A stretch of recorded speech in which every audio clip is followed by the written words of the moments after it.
Okay, so it's me back again with another video. I'm doing a review of my first Nintendo Switch review, which is a series of videos I'm calling Switched On, where I'm going to review a different like Switch game, which I love. I love the Switch and Switch games, and so I'm doing a very quick early review for the new Zelda Echoes of Wisdom that just came out the other day. I haven't had a chance to finish it and play it all the way through. This is just a sort of quick review and my thoughts on it for just having played it for a couple of hours. And then when I've completed the game, I'll do a follow up and sort of update on how it was, because quite often games start really really good and then they go a bit worse, or opposite, they start kind of poor and they get better. So um, I would rather get this video out now and talk about it now. So yeah, I started to play Echoes of Wisdom just the other night. Like as soon as it launched, I played it, and I've always loved the Zelda games. Zelda's brilliant. I love all of them. I played a lot of them, but very few have I played like actually on opening day or opening week. A lot of them I've kind of come to later. So like I didn't play Ocarina of Time when it first came out, for example. Didn't play any of the old classic 2D ones because I didn't even have a SNES growing up, or NES. The only one I really played when it first came out, and even this was a little bit after, was Wind Waker. I played Wind Waker. That was my first Zelda, actually. Around the time it was a really new game, and I absolutely fell in love with Wind Waker. I loved it, and I've loved Zelda ever since. But that still wasn't new. I didn't get it day one, you know. So this is the first, and I think I did get Twilight Princess day one, but for unfortunate reasons I couldn't play it. I remember I was really annoyed. I lost one of the connecting cables to my GameCube, so I couldn't play it. I bought the freaking game, came home, and I was moving back home at the time from house to house, and the cables got missing, and I couldn't play it, and I got really annoyed. So I didn't get to play Twilight Princess for quite a while, even though I did buy it when it first came out. So yeah, this is the first Zelda game where really, thanks to digital, I can just play it straight away as soon as it's launched, and I got in there straight away. And so the beginning bit was quite cool and it's quite interesting. It's sort of it's nice. It's sort of flipping the script on the traditional Zelda game. So it starts off like a traditional Zelda, and it's very much a game made for fans of Zelda. It's not really sort of an entry point. I wouldn't make this. I wouldn't ever say this should be the first Zelda game you ever play if you've never played one before, because it is very much referencing other Zelda games and relying on your knowledge of other Zelda games for you to get the most out of it. Because, of course, in all of the other Zeldas, you play as Link, you have a sword and a shield, you defeat monsters, you defeat bosses, you rescue the princess. It's that sort of a game. But this one is obviously very different, and it starts out with you as Link. It basically starts out as the end of what most Zelda games are, which is you as Link battling Ganon.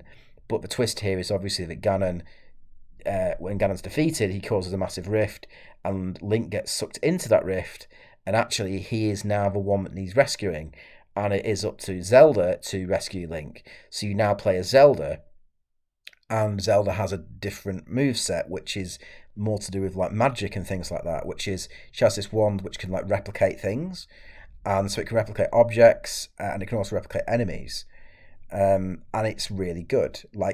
Long story short, I really, really, for the first few hours of this game, I found it absolutely enchanting. I love the art style. It's so simple. It's the same art style as Link's Awakening, and again, it's a bit like Majora's Mask, and it's reusing the same game engine that's already been used. So visually, it's nothing new, but it works really well. I think it's a lovely art style, and I think that art direction doesn't get enough praise and credit. Like when a game's got really good art direction, that matters more to me than like the actual specs of the machine it's running on.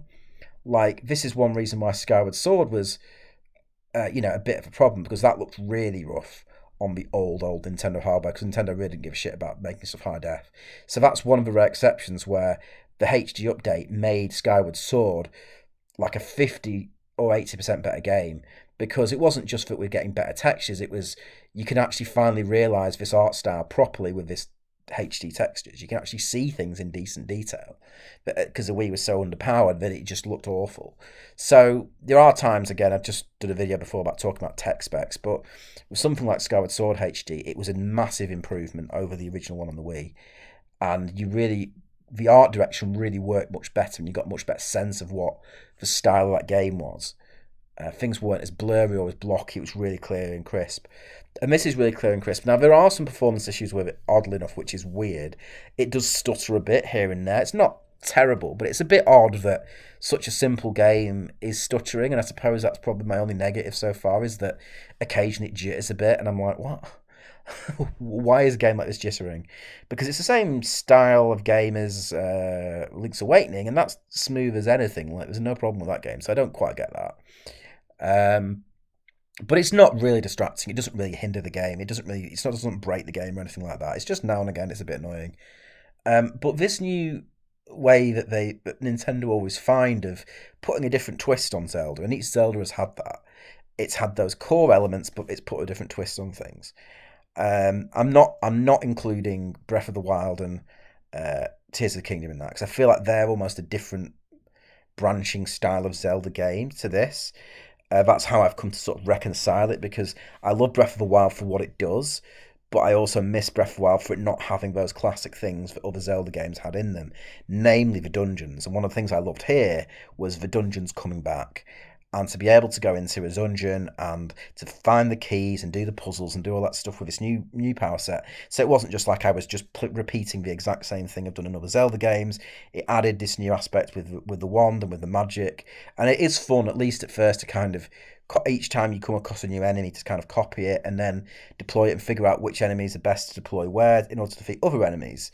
It's quite an interesting way of doing it. And also some of the puzzles are very interesting and innovative, and there's probably all sorts of ways to kind of with using objects and piling them on top of things. There'll be all sorts of creative ways that people can come up with to solve puzzles in different ways and to reach secret areas you're not really meant to go to, but there's stuff there. So I can imagine it's opening up all sorts of exploration later on in the game, but at the minute it's just very linear, which I'm fine with as well. It's just sort of a linear game, which after like the massive open worlds of the last two Zeldas is a bit refreshing. I don't always need a huge, ridiculously open world. I do quite like it when it's just sort of you're along this path, and that can be fine as well. So overall, I'm really enjoying it. It's not like earth shattering in terms of it's not like up there with the very best Zelda games or anything, but if you take it for what it is, it's an enjoyable game with a fun little mechanic that's different to the other Zelda games. It brings back the dungeons, which I like. It brings back the bosses, which I like. It's a little more linear, which personally, again, I like. 'Cause it just simplifies the game a bit. Um, and yeah, and so far I'm having a good time with it. I love the art style and art direction. And again, the other thing that's great about these old school Zelda games is the control and control systems on them are so easy to pick up, so easy to pick up and play, and just and get to grips with it straight away. One of the things with the even as much as I love Breath of the Wild and Tears of the Kingdom, I do think Breath of the Wild could be one of the best games of all that's ever been made. But the controls are really there's a lot to remember, and if you have a bit of time away from it and come back to it, it doesn't have that pick up and play value quite the same. It's much more difficult to remember like how you use a shield, how you use a sword, how you use a bow, how you throw things because it's really complex. And you can go back into the menus and figure out what those things are and remember what the buttons are.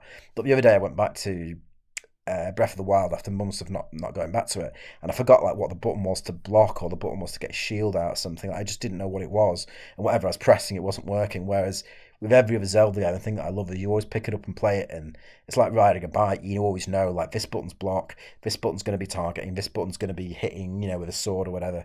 In this case, it's a wand, but I've always loved that immediate playability of all Nintendo games. Where same with Mario, you just pick it up in an instant. This is a run button, this is a jump button, this is like your spin jump or whatever, and it's always really got that easy pick up and play value that you can just grab, and it's not and it controls and plays so well, and that's what I love about Nintendo games is they control and play better than any other game. There's no other game company that makes games that are so easy to control. The control is so intuitive and easy and fun and accessible as Nintendo.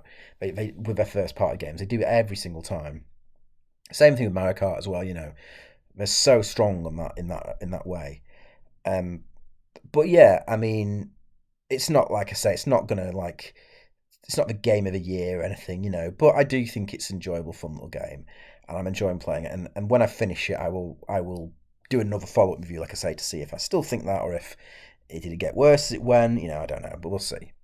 But yeah, for now, I will say I'm enjoying I'm enjoying it. And having playing a Zelda after all these other games where we've never played a Zelda, it's always been Link. Well, there was one really dodgy game on the 3 on like one of these CD-based systems years ago where you did play as Zelda, but it wasn't like an official Zelda game. It was like a rip-off of Zelda, but it was dreadful. That looked dreadful. But this is the first proper official one where you play as Zelda, and it's kind of cool, like having her as the main character instead of Link for a change.